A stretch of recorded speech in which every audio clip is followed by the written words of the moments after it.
Boa tarde para você, já estamos de volta do intervalo. Hoje recebemos para uma entrevista ao vivo aqui no estúdio do SBT Pará o governador Hélder Barbalho, eleito com mais de 2 milhões de votos. O governador vai fazer um balanço do seu primeiro mês à frente do Executivo Estadual. Foram 30 dias de uma agenda intensa de trabalho, com medidas que afetaram áreas como a de segurança. Boa tarde, governador. Boa tarde, Aline. É uma satisfação poder estar aqui com você. Muito obrigada. Na mensagem que o senhor leu ontem na Alepa, na abertura do ano legislativo, foi destacado que nesse primeiro momento o senhor se dedicou a entender a situação financeira do Estado, visitou obras. Eu gostaria de saber, governador, qual a sua primeira impressão? Primeiramente, é importante que a população saiba a realidade com que estamos recebendo o governo do Estado, as contas públicas e, lamentavelmente, o retrato não é um retrato satisfatório. Encontramos o Estado com um rombo fiscal em que o governo anterior gastou mais do que arrecadou, 1,543 bilhões de reais. Imediatamente fui até Brasília com a Secretaria Nacional do Tesouro e também com o ministro da Economia, Paulo Guedes, para demonstrar a realidade que estávamos recebendo do Estado e, ao mesmo tempo, nos comprometer com uma agenda com absoluta rigidez fiscal para reequilibrar as contas públicas do Estado e pedindo que o Estado não fosse punido por essa irresponsabilidade causada pela gestão anterior. Nós estamos atuando neste sentido, fiz um decreto reduzindo em 20% todos os contratos para reduzir o custo, o custeio da máquina pública, fizemos exoneração de 2.500 assessores do governo anterior, da mesma forma também para promover os ajustes das contas e temos que gastar melhor, fazer com que efetivamente os recursos sejam gastos com eficiência, com qualidade, para que os investimentos possam chegar. A população ela deseja investimento, deseja construção de escola, de unidades de saúde, hospitais, estradas, melhoramento e investimento na estrutura de segurança pública, como tantas outras iniciativas que a sociedade paraense tem pressa e este é o nosso compromisso. Governador, como nós falamos aqui no início desse bloco do SBT Pará, foi um mês intenso, né, com uma agenda de trabalho, que o senhor aí andando por todos os lugares. E a gente percebeu que o senhor começou o seu mandato cumprindo promessas de campanha. O senhor falou muito sobre a área da segurança pública, que seria uma área prioritária no seu governo. E uma das suas primeiras medidas foi justamente a questão da Força Nacional de Segurança, convocar esse suporte junto ao governo federal. E me parece que agora, em primeira mão aqui no SBT Pará, a gente tem uma notícia boa para dar, não é mesmo? Exatamente. Nós nos comprometemos no período eleitoral de que meu primeiro ato como governador seria fazer a solicitação da Força Nacional de Segurança. E assim o fiz. E ontem à tarde nós tivemos, por parte do Ministério da Justiça, a sinalização de que nós teremos o pleito atendido e que na segunda quinzena de março a Força Nacional de Segurança estará vindo para Belém para colaborar e trabalhar em parceria. Parceria com a Polícia Militar, parceria com a Polícia Civil. Nós queremos agir em todas as frentes possíveis para trazer a pacificação, buscar trazer a paz para a sociedade. Não é possível que nós continuemos a viver um ambiente de insegurança. Nestes primeiros 30 dias, Aline, nós fizemos o nosso dever de casa. Ampliamos o número de viatura nas ruas, ampliamos o número de policiais que estavam cuidando da área administrativa ou estavam cedidos para outros órgãos, passaram a ser incorporados, seja a Polícia Militar, seja a Polícia Civil, para ter mais presença de polícia nas ruas. Os números da violência no primeiro mês, comparado com janeiro de 2018, são absolutamente importantes de serem interpretados. Nós tivemos uma redução, Aline, de 31% no número de homicídios e 32% no número de roubos.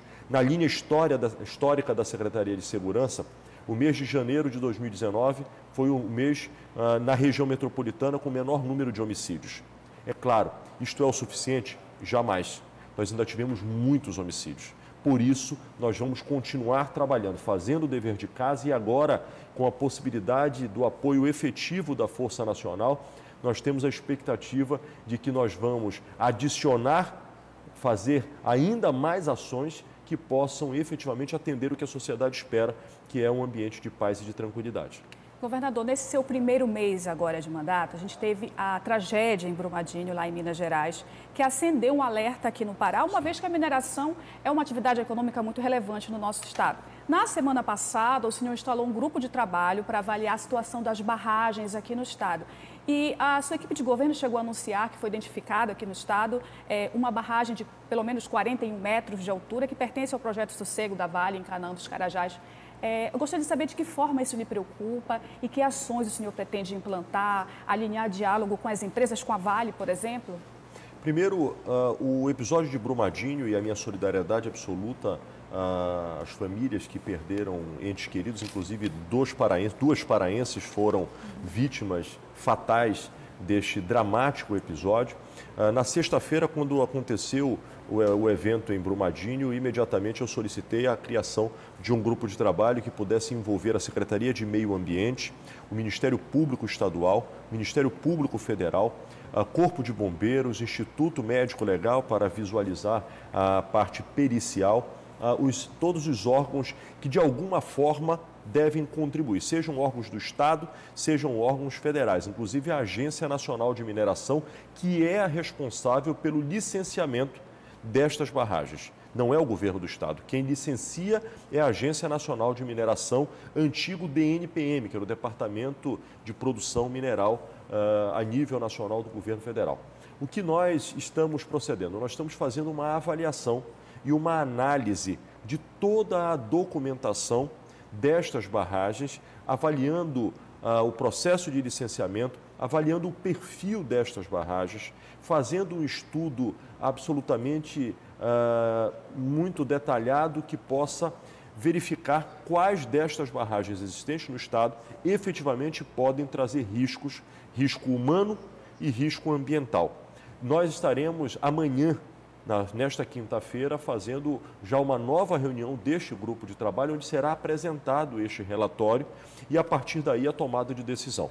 A nossa intenção é de que barragens no perfil de Brumadinho e Mariana, que são as chamadas barragens encharcadas, como também barragens que tenham a jusante, portanto, abaixo da barragem. Aqui está a barragem e abaixo dela estejam populações com moradia ou estruturas administrativas, como aconteceu em Brumadinho, muito provavelmente o caminho será a proibição deste perfil de barramento no estado do Pará, a partir de uma iniciativa do governo do estado, de maneira preventiva. Aproveitando que a gente está falando sobre o setor produtivo, o senhor esteve em Brasília para tratar sobre a questão da taxa hídrica, que é uma receita que o Pará deixou de receber por uma decisão da Justiça. O senhor acha que tem como reverter?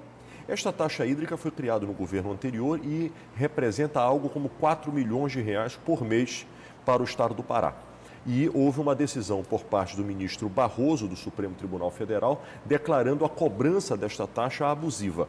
Eu estive com o presidente do Supremo Tribunal Federal, Dias Toffoli, no sentido de abrir um diálogo e estamos fazendo em paralelo com a Confederação Nacional da Indústria, que foi a instituição que adentrou contra o Estado do Pará, questionando a cobrança desta taxa, para que possamos chegar num acordo que não discuta a constitucionalidade, mas que discuta-se a abusividade. E a partir do momento desta abusividade, muito provavelmente a proposta do Estado é reduzir o percentual de cobrança, mas manter a taxa, já que é uma fonte de receita importante. Portanto, estabelecer um equilíbrio, um bom senso em que se preserve o interesse do Estado, sem que isto possa, eventualmente, estar causando problemas para o setor produtivo. Governador, eu gostaria de, agora, a gente está no finalzinho da nossa entrevista, que o senhor falasse rapidamente sobre a questão da educação. Eu percebo, durante as suas declarações, que a evasão escolar lhe preocupa bastante aqui no estado. E que o senhor falasse também, desse uma notícia para as pessoas que passaram em concursos públicos e que estão aguardando aí uma nomeação. O que o senhor tem a dizer para essas pessoas? Primeiro, com relação aos concursados, o meu compromisso é chamar os concursados e substituir a prática feita no governo passado de PSS, como também de contratos temporários, valorizando e prestigiando aqueles que estudaram, se inscreveram, tiveram custo e tiveram o talento ao passar no concurso. Nós já estamos com a fase conclusiva desta análise e nós estaremos iniciando já nos próximos dias o chamamento de concursados para que nós possamos fidelizar e valorizar os servidores públicos do Pará. Com relação à educação, é absoluto compromisso, absoluta prioridade, fortalecendo a escola de tempo integral e fazendo parceria com os municípios pelo ensino infantil, como também mudando a página do abandono no ensino médio para, a partir da educação, nós podermos visualizar um futuro melhor para as nossas crianças e jovens, entendendo que a educação, inclusive, é o caminho para diminuir a violência. Ok, governador, muito obrigada pela sua presença aqui no SBT Pará.